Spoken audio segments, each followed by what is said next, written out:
안녕하세요, 신작가입니다. 한국에서는 중국 전자제품이나 자동차를 보는 것이 흔하지 않은 일입니다. 하지만 일본의 경우는 다릅니다. 대형 가전 매장을 가면 대부분을 차지하는 것이 중국 제품입니다. 심지어는 중국 자동차도 가끔씩 볼 수 있을 정도입니다. 이러한 것은 미디어를 통해서도 나타나고 있습니다. 기업의 이미지는 굉장히 중요하고 이를 위해서 많은 기업들이 영화나 드라마에 광고를 하고 있습니다. 이와 관련된 굉장히 흥미로운 내용의 기사를 소개할까 합니다. 다들 아시다시피 대부분의 일본 전자 대기업은 망했습니다. 현재 남은 것은 소니와 파나소닉 정도입니다. 특히 산유의 경우는 중국 하이얼에 매각됐고 아쿠아라는 이름으로 사명과 제품명을 변경했습니다. 그런데 대부분의 일본인들은 아쿠아를 일본 회사로 알고 있는 경우가 많고 판매량 또한 높습니다. 그리고 놀라운 것은 일본의 전자 매장에 가면 한국에서는 볼 수도 없는 중국 제품들이 굉장히 많다는 것입니다. 그리고 일본인들은 그다지 크게 신경 쓰지 않고 이 중국 제품들을 구입하고 있습니다. 이러한 것은 미디어에도 영향을 주고 있습니다. 한류 드라마, 국중차에 한국차가 눈에 띄는 것은 당연한 것 아니야? 세상의 흐름을 방영하고 있는 국중차 사정. 한국 자동차의 성장으로 한국 드라마만이 아니라 곳곳에서 한국 자동차 및 제품을 볼 수 있는 시대가 됐다며 일본과 비교하는 기사입니다. 기사의 내용이 매우 흥미롭습니다. 기사에서는 예전에 겨울 연가가 대히트했을 당시 한국 드라마에 등장하는 자동차는 대부분 유럽 수입차였다고 시작합니다. 그런데 지금은 사정이 완전히 변했다고 설명하고 있습니다. 한편 그 당시에 한국의 현대를 무대로 한 드라마에서는 주연 배우나 여배우가 타는 자동차는 거의 구미차였다. 지금의 한국에서는 부유지역이라고 하는 강남지구 근처에 가면 일본 수준 혹은 일본 이상으로 구미차나 일본차 등의 수입차가 많은 거리를 달리고 있는데 당시 한국은 아직도 수입차는 소수파이며 그러한 거리의 풍경에서도 그렇지 않아도 소수파의 수입차 중에서도 특히 볼 수 없는 브랜드의 모델을 배우진이 국중에서 타는 장면은 필자에게 있어서는 위화감밖에 들지 않았다. 당시 서울을 몇 번 방문했기 때문에 거리의 모습을 알고 있었다. 그리고 레이와인 지금은 단순한 붐이라는 벽을 넘어 지상파, BS, CS 방송 등 매일 한국 드라마가 방영되게 됐다. 그리고 필자는 최근 엉뚱하게도 시청 습관이 든 한국 드라마가 한 편 있다. 그중 메인 캐스트인 기업 경영자 역의 배우가 현대의 상급 브랜드인 제네시스를 타고 있었다. 영상에서는 분명하지 않지만 그 부인의 자동차도 한국 브랜드의 모델 같았다. 이 드라마뿐만 아니라 요즘 한국 드라마에서는 주연급 배우가 국중에서 타는 자동차가 한국차라는 것이 당연한 것처럼 되어 있는 것 같다. 필자는 이제는 한국차도 예전 같지 않고 높은 수준으로 올라선 탓에 이렇게 국중에서 사용되게 된 것 같다라고 말하고 있습니다. 1980년대에 일어난 미일 무역 마찰의 무렵에는 드라마 내에서 사용하는 가전에 이르기까지 일제의 사양은 자숙되고 있었다. 만일 일본 브랜드의 TV를 사용했다고 해도 브랜드 로고 부분에 검은 테이프 등이 붙어 있었다. 그 당시의 잔재가 지금도 남아있는 것인지 현재도 일본 차가 메인으로 활약하는 미국 드라마나 영화는 그다지 많지 않은 인상이 있다. 분노의 질주 같은 일본차 투성이의 작품도 있지만 그러면서 예전과 다르게 지금은 해외 영화 등에서 일본 제품을 보는 게 드물게 됐다는 설명을 이어갑니다. 이 부분은 당연한 현상이라고 생각합니다. 일본 자동차가 많이 보이지 않게 됐다면 그것은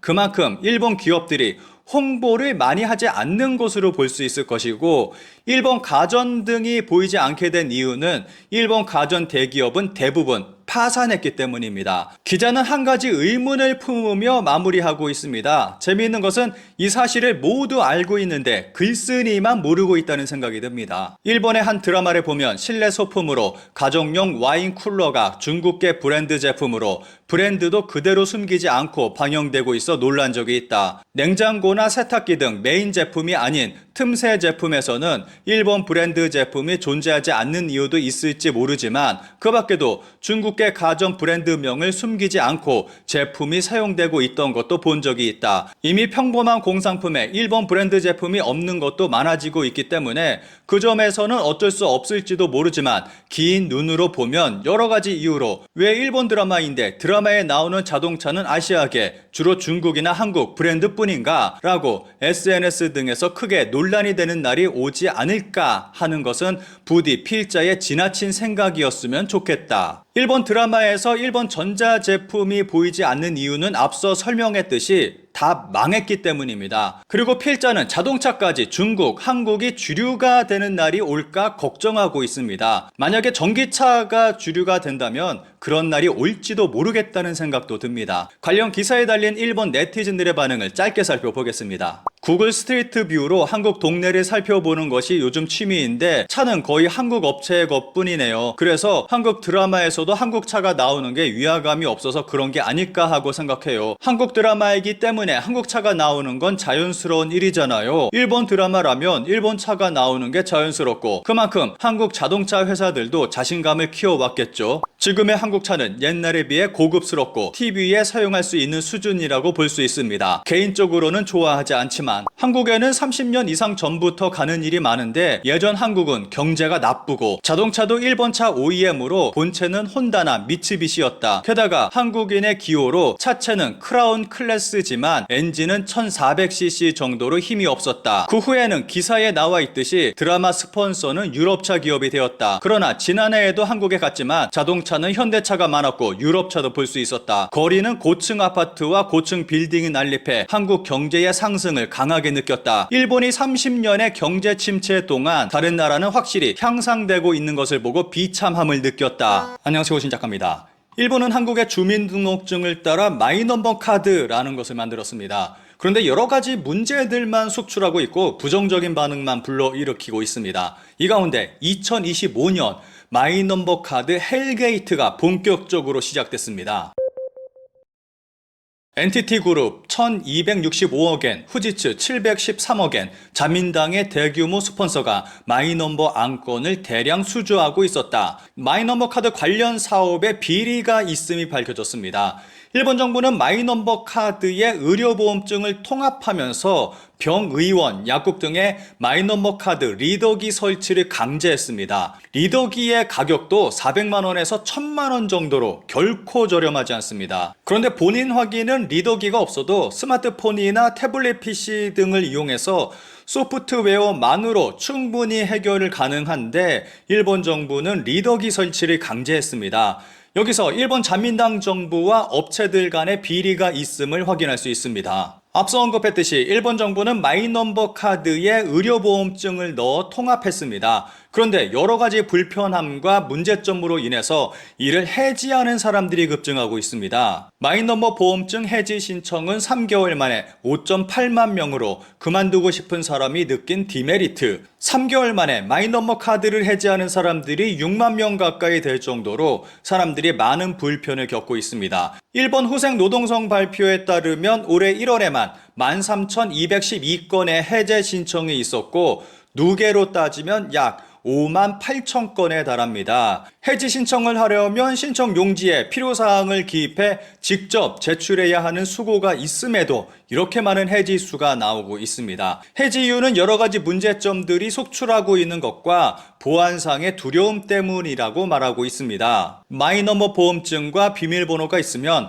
계좌를 개설하거나 대출을 받을 수 있어 들고 다니고 싶지 않다는 분들도 적지 않다. 그만큼 중요한 개인정보에 결부된 카드임에도 불구하고 창구에서 조작도 번잡하고 게다가 트러블도 빈발하고 있다라는 말이 나오고 있기 때문에 해제가 증가해도 어쩔 수 없는 것은 아닌가라고 경종을 울리는 것은 마이넘버 보험증의 트러블 조사를 계속하고 있는 전국 보험의 단체 연합회 사무국의 카미조 사토코 씨다. 저희가 작년 10월에 공표한 조사에서는 약 70%의 의료기관이 마이넘버 보험증에 관한 트러블이 있었다라고 대답했습니다. 많은 것에서는 자격정보가 무효라고 표시되었다, 해당 피보험자 번호가 없다, 이름과 주소의 등록 미스, 부담 비율이 다르다 등에 더해 애초에 카드 리더기의 불량으로 얼굴 인증을 할 수 없다, 통신회선의 불량으로 온라인 자격 확인을 할 수 없다 등 기기의 불량에 의한 트러블도 빈발하고 있습니다. 허술한 시스템과 리더기로 인한 문제들이 속출하고 있습니다.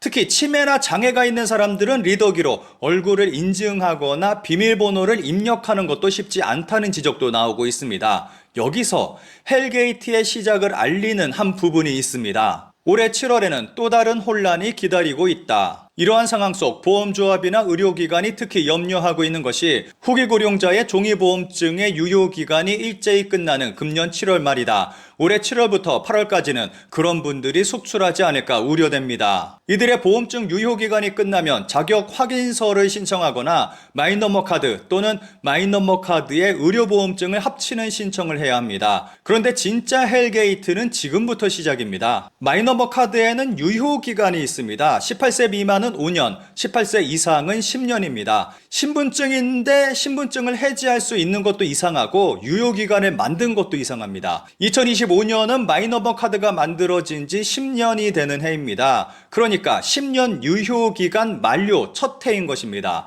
그런데 마이너머 카드에는 또 하나의 기능이 있습니다. 전자증명서라는 칩이 들어 있습니다. 편의점에서 증명서를 뗀다거나 보험증 등으로 이용하는 기능을 가지고 있습니다. 그런데 이 칩에도 유효기간이 있습니다. 5년마다 갱신해야 합니다. 결과적으로 본다면 마이너머 카드는 5년 주기로 갱신해야 하는 것입니다. 그런데 올해는 이 마이너머 카드를 갱신하는 사람들이 폭발하는 해입니다. 2020년 일본 정부는 마이너머 카드 신청률을 올리기 위해 포인트를 지급했습니다. 이후 마이너머 카드 신청은 폭발적으로 증가했습니다. 이 포인트는 2020년 9월부터 2023년 9월까지 지급됐습니다. 유효기간 3개월 전에 마이너머 카드 갱신을 알리는 통지서가 발송됩니다. 카드 자체는 우편이나 온라인으로 갱신 신청이 가능하지만 전자증명서의 경우에는 갱신을 위해서 주거지의 관공서 또는 마이너머 카드 센터를 직접 찾아가야 합니다. 이 때문에 일본의 관공서는 이미 혼란 방지를 위한 계획을 세우고 있습니다. 그러면 얼마나 많은 사람들이 갱신을 해야 하길래 이렇게 대대적으로 이야기를 하는 것일까요? 마이너머 카드 갱신으로 관공서 창구 대혼잡, 전자증명서 갱신은 온라인 불가, 필요한 것은 몇 해 전부터 2025년 마이너머 카드 헬게이트가 열릴 것이라는 경고가 나왔습니다. 그리고 2025년 지금 이 헬게이트는 시작됐습니다. 마이너머 카드 신규 발급이나 갱신을 위해 창구에 오시는 분들은 작년과 비교해 1일당 5에서 7배 정도 증가하고 있습니다. 전출입이 많은 시기와도 맞물려 자치단체의 창구는 매우 혼잡합니다. 도쿄의 한 지자체 모습입니다. 벌써부터 마이너머 카드 갱신을 위해 몰려든 사람들로 복잡합니다. 포인트 지급, 의료보험과 통합 등으로 인해서 2025년 2월 시점 마이너머 카드의 보급률은 일본 전체 인구의 78%까지 올라갔습니다. 여기서 문제가 되고 있는 것이 갱신입니다. 마이너머 카드 도입 10년째 되는 시기이기도 하고 포인트 지급으로 카드 신청자가 폭발한 시기인 2020년 이후 5년째 되는 시기이기도 합니다. 2025년 전자증명서 갱신은 2023년에 12배나 됩니다. 2025년 전자증명서를 갱신해야 하는 사람은 2,768만 명이나 됩니다. 갱신 시점이 올해 한꺼번에 몰려버린 것입니다.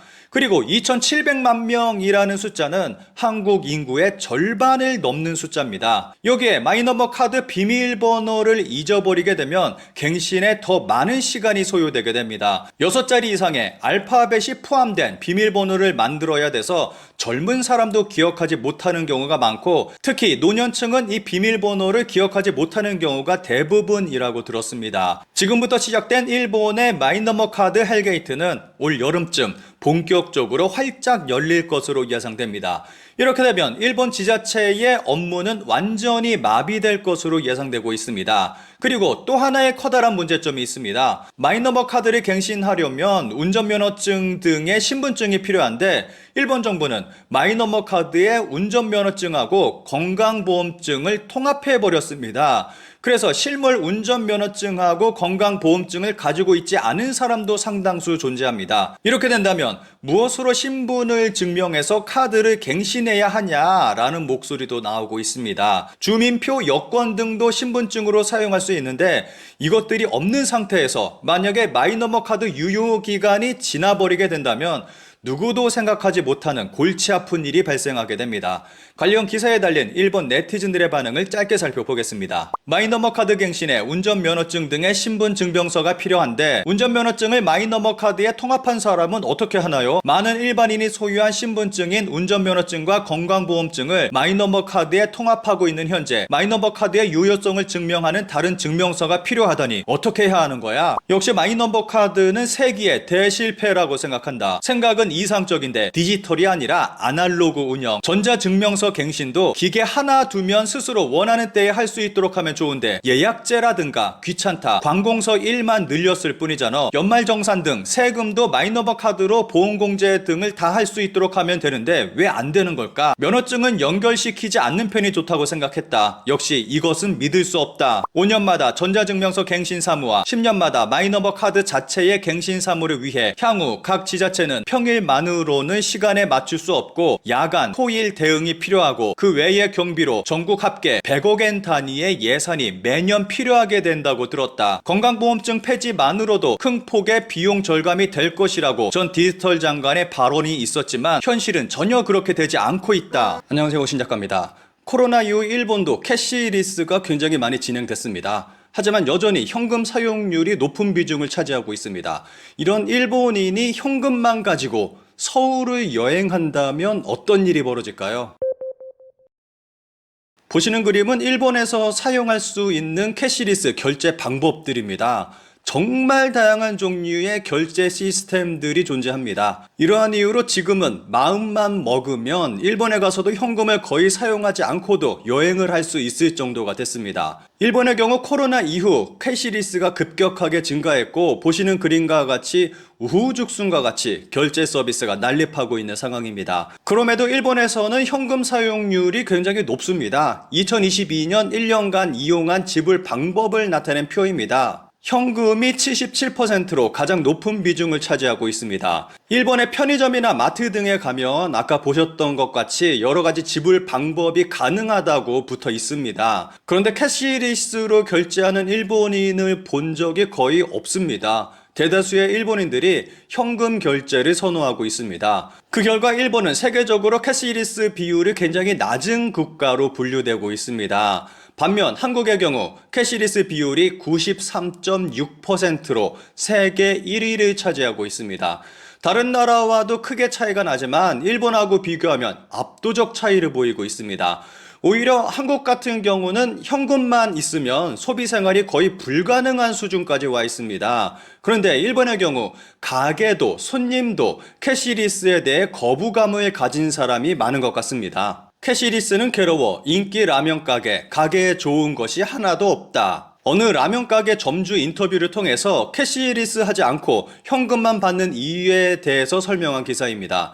일본 가게들이 현금을 고집하는 이유는 단 하나입니다. 카드 수수료 때문이라고 말합니다. 그런데 여기에 하나 더해 이들이 대놓고 말할 수 없는 세금 문제도 있을 것입니다. 게다가 일본의 일반적인 라면집의 경우는 티켓 자판기가 있는데 이것도 카드 등이 대응될 수 있게 교체해야 됩니다. 가게 점주는 이렇게 된다면 전체 상품을 200엔 정도 인상할 수밖에 없다라고 답변합니다. 캐시리스 서울을 현금만으로 걸어봤다. 일본 45세 여성의 고생길 르뽀. 재밌는 기사가 나왔습니다. 그렇다면 캐시리스 세계 1위 한국에서 현금만 가지고 다니면 어떤 일이 벌어지는지 체험담을 이야기한 기사입니다. 기사는 다음과 같이 시작하고 있습니다. 일본인 여성 오치아이 히로미 씨는 계산대 앞에 설 때마다 어색한 미소를 지었다. 돈이 부족해서가 아니다. 왠지 손바닥만한 작은 카드 대신 현금을 꺼내는 것이 어딘가 어색하기 때문이다. 일본에서는 현금을 사용하는 데 익숙한 오치아이 씨지만 한국에서는 현금을 꺼낼 때마다 눈치가 보인다고 한다. 그러면서 현금만 가지고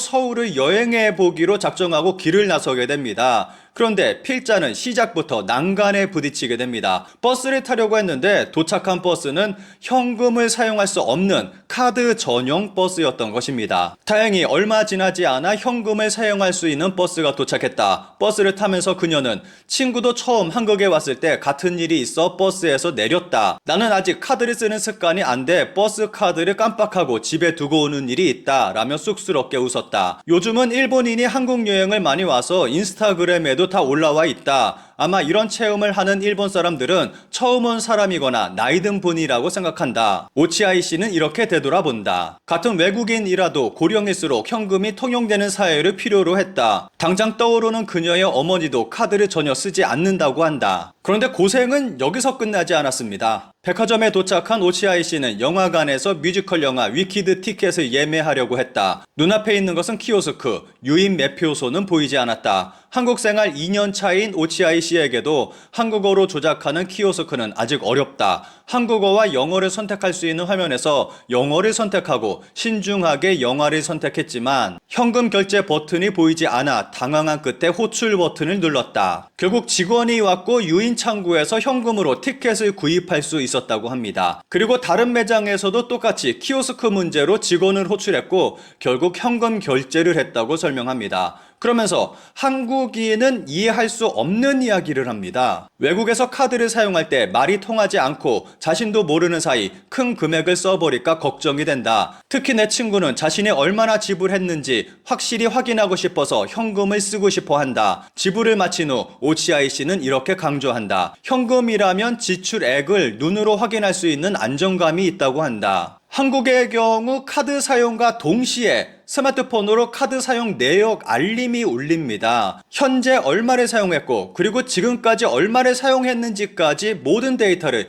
자세히 실시간으로 살펴볼 수 있습니다. 그런데 일본은 이런 시스템이 안 돼 있는 것일까요? 카드 사용 내용을 바로 확인할 수 없어서 카드 사용이 꺼려진다는 이해할 수 없는 이야기를 합니다. 그런데 외국인 관광객이 많은 곳에서는 현금 사용이 가능해서 그나마 다행이라며 외국인과 고령자를 위해서라도 현금은 계속 사용할 수 있게 해주면 좋겠다고 마무리하고 있습니다. 관련 기사에 달린 일본 네티즌들의 반응을 짧게 살펴보겠습니다. 가게를 운영하고 있습니다. 시대의 흐름으로 전자결제나 신용카드도 사용할 수 있도록 하고 있는데 액면에 따라서는 상당한 수수료가 듭니다. 속마음을 말한다면 현금 고객님이 더 감사합니다. 카드 사용은 사회의 소비 전체를 끌어올리는 효과가 있지만 과소비로 이어질 위험성도 내포한다. 한국은 국책으로 인텐시브까지 붙여 이 도입을 강화했지만 오히려 채무 과다로 상황 불능에 빠지는 사람이 증가하고 말았다. 반면 일본에서는 여전히 전시대적인 현금 거래가 주를 이루고 있지만 많은 주부들은 지갑 속을 들여다보며 일상적인 쇼핑을 함으로써 견실한 소비를 실행하고 있다. 마이너머 카드와 마찬가지로 캐시리스 지불도 뒤처지고 말았다. 일본은 어떡하지? 이웃나라인데 정반대다. 일본은 가게 측의 수수료가 아깝다는 것과 손님 측에 익숙하기 때문에 왠지 안심할 수 있다는 이유로 아무리 포인트 환원으로 수요를 환기시키려고 하는데 세계적으로 높은 수준의 현금 수요국으로서 갈라파고스화 될 것이다.